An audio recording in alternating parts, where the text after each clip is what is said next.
Okay, magandang umaga sa lahat Luzon, Visayas at Mindanao. Mga Karumeboy, ito ang mga mainit na reaksyon balita ngayon. Trending sa social media, ito ay viral. Vice President Inday Sara Duterte nagsalita na tungkol sa impeachment. Ito, panoorin natin to. Sa hindi pa nakasubscribe sa aking channel, pakisubscribe. Rom Iboy. Maraming salamat. Ito na, huwag na natin patagalin. Pasok Kabibig. Panoorin natin ito si Kabibig sa kanyang reaksyon ngayon. Nagsalita na laban sa pag-impeach ng Kongreso sa kanya. Sandro Marcos, kinalaban si BBM at Amy Marcos.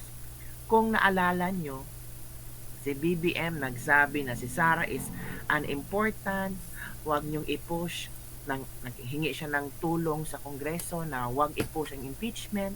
Tapos itong si Amy Marcos nagsabi din na huwag nang mag-impeach si BP Sara kasi hindi yan problema ng bansa natin.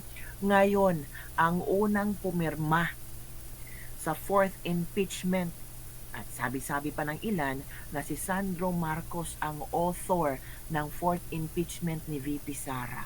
Ang unang pumirma, Kabibig, si Sandro Marcos. Napakalaking sampal ito sa pamilyang Marcos kasi parang hindi nirespeto, hindi ginalang, or baka magkaiba lang sila ng pananaw, no? Baka gusto lang talaga ni Sandro Marcos na gumanti kay VP Sara. Naku po! Ganon ba ang interpretasyon mo, Kabibig? Itong ginawa ni Sandro Marcos na naging leader, na siya ang number one. So, natural, once si Sandro Marcos, anak ng presidente, ang unang pumirma, yung iba susunod na lang. Tapos, yung mapapapirma, sino unang pumirma? Sandro Marcos. Ay, pumirma na rin ako kasi anak ng presidente. Diba? Grabe. Sabi ng ilang, walang utang na loob itong si Sandro. Sabi ng ilang netizen, tama nga, si BP Sara nga never again. O kayo, go again pa ba kayo sa mga Marcos? Nako, isang malaking bakbakan talagang mangyayari, Kabibig. Eto na, Kabibig, ha? Si VP Sara nagsalita na. Ayun. Gigil ba si VP Sara? Galit ba si VP Sara? Ay, nako, Kabibig. Napakakalma ni VP Sara, mga Kabibig. O eto, mga Kabibig, ha, ang kaniyang statement. Baka sabihin ng mga kongresista, ilan? 200 plus? Na si VP Sara ay galit na galit. Wala lang Eto, yun sa kanya sabi ni ni VP BP Sara, Inday Sara. mahirap mag-react, o malakihan natin ha, mahirap mag-react kung hindi natin nababasa kung ano yung official statement nila. Baka Ito, panoorin natin si BP Inday Sara Duterte, no? Sa kanyang statement. masobrahan o magkulang yung reaction. So, kailangan nating antayin. Kalma lang si VP Sara. Kalma lang yan, pero alam na nila kung ano ang gagawin. Nakahanda na yan, Kabibig? Of course. Si VP Sara pa ba? Hindi nakahanda? O ano, ngayon Sandro? Akala nyo matatakot si VP Sara sa mga paano nyo pa? Impeach. Alam na niya yan. Noon pa, 2024, 2025, alam. At 2023, 2024, alam na ni VP Sara. Pinaghandaan na ni VP Sara. Simula nang na-transfer from the office of the president ang Dapat talaga mga kababayan natin, itong mga congressman nga pumirma dyan sa impeachment laban kay Vice President Inday Sara Duterte, dapat tandaan ninyo yung mga pangalan. Huwag ninyo iboto yan sa inyong distrito. Tandaan ninyo yung mga pangalan na yan. Marami ata yan, siguro nasa 153 o 200 na ngayon.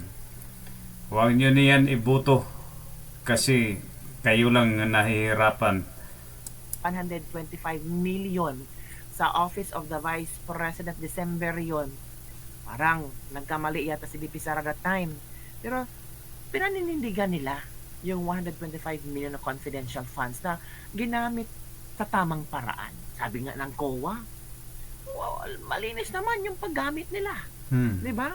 Pero ngayon, grabe. Nakapanggigigil talaga yung mga tao na yan. In fairness ha, si VP Sara talagang kalma lang siya. Kasi na-foresee na niya ito eh. So maghantay-intay lang tayo mga kabibig kung ano mga pasabog ni VP Sara. Baka hindi sila makalunok. Yan ang dapat abangan. Kapag lumabas na ang mga pasabog ni BP Inday Sara Duterte. At yung hawak na video, ilabas na yan. Tapos ang taong bayan, punta na tayo sa EDSA, di ba?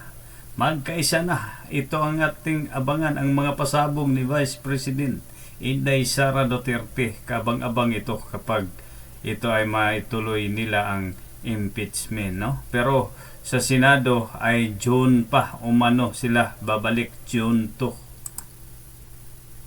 Sa mga pasabog ni VP Sara. Naku Ito po. pa mga kabibig ha. Ganda niyan, no? Grabe. Abangan. Mga pinuno ng Kongreso at sangay ng Ekutibo, pinakokomento. Yun yung nakabibig. Oh, diba? Si Sandro, ito yung sinasabi ko. Si Sandro daw, ang may pakamana. Share ko sa inyo ha. Nabasa ko lang ito. Ito yan mga kabibig from One News. Sige, lakihan natin. Para kita nyo from One News yun ha. Presidential son and Senior Deputy Majority Leader Sandro Marcos reportedly led the signature campaign. Siya pala for the fourth impeachment complaint against Vice President Sara Duterte.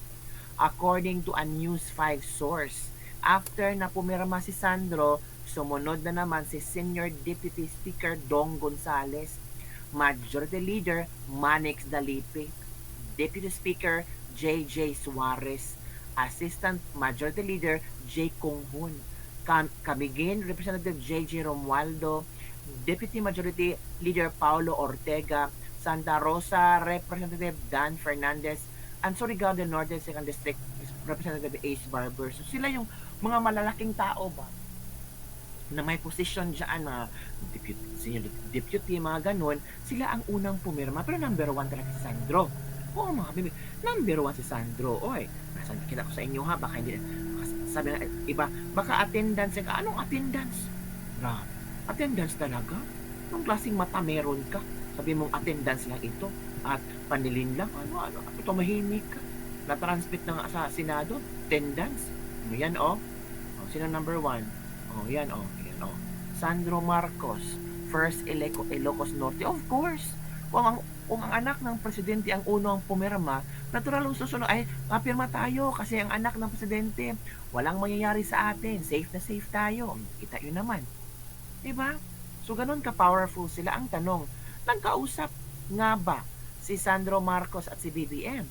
Baka nagkausap na yan ka-BP? Oo. Kasi planado na yan eh. Nila, don't tell me, si Sandro ay gagawa ng isang Lutong-luto na yan. Sa tinapay pa, lutong-luto na yan. Mag-ama at saka ang anak. na pwede ikahama kay BBM. Bakit mapahamak si BBM? Kasi budolero na rin si BBM. Binodol niya ang INC. Bakit? Kasi ang reason kung bakit may INC rally ay ang INC suportahan si BBM na nananawagan na huwag i-impeach si BP Sara. So ngayon, si Sandro Marcos pa ang number 1. Don't tell me Sandro Marcos hindi nagkipag-usap sa papa niya. Of course, nagkipag-usap yan. Sabi naman. Sabi niya, ay malaki na si Sandro, alam niya ang ginagawa. Pero presidente ang tatay niya. Dala-dala pa rin niya ang pangalan ng tatay niya. Lalo na ngayong presidente ang tatay niya. So INC members, nabudol kayo. Nabudol kayo for the second time, for the third time, and many times, mga kabibig. Yun ang interpretasyon ko, pasensya na. Pasensya na. Yung interpretasyon ko, pasensya na. So, BBM hindi agree sa impeachment. Pero yung anak niya, number 1 nag-sign. Diba? Yan ang komento ng mga ilang mga netizen. Ano ba naman yan? Ito pang nakakagigil. Oo, bakit kabibig? Pumalakpak pa sila at tumatayo. Talagang planado talaga nila. Talagang happy sila sa success. Tuwang-tuwa pa nga, no? Nagpalakpakan pa sila. Tuwang-tuwa nga ma-impeach nila si Vice President Inday Sara. Test nila, dyan si Franz Nagtawanan Castro. pa. Ay, si Kimbo, pumalakpak. Uy, sino ito? Si Dinia, meron pang tumawa. Si Brosa, si Raul Manuel. Diba? Yan. Pumalakpak, tumayo at pumalakpak, mga kabibig. Yan. Kala siguro nila magtagumpay sila. Matanggal nila si Vice President Inday Sara. At kapag natanggal na, sino ang Vice President? Yung buhaya. Tapos, ang susunod nilang i-impeach, si Marcos Jr. Sino magiging presidente? Ang buhaya. Nagtawanan na sila. Di ba? Pasok na ang mga NPA dyan sa Kongreso. Hindi natutuwa ang mga NPA kapag natanggal na si BP Inday Sara Duterte. Yan dapat ang bantayan sa taong bayan. Tuwang-tuwa sila na success sila sa kanilang pag-impeach kay BP Sara sa Kongreso, mga kabibig. So yun lang mga Karumiboy, ang aking mainit na reaction. Balita ay talagang breaking news yan tungkol sa impeachment ni Vice President Inday Sara Duterte. Pero abangan natin ang mga pasabog ni Vice President Inday Sara Duterte. So hindi pa nakasubscribe dyan, pakisubscribe. Maraming salamat. Mabuhay tayong lahat, mga solid Duterte.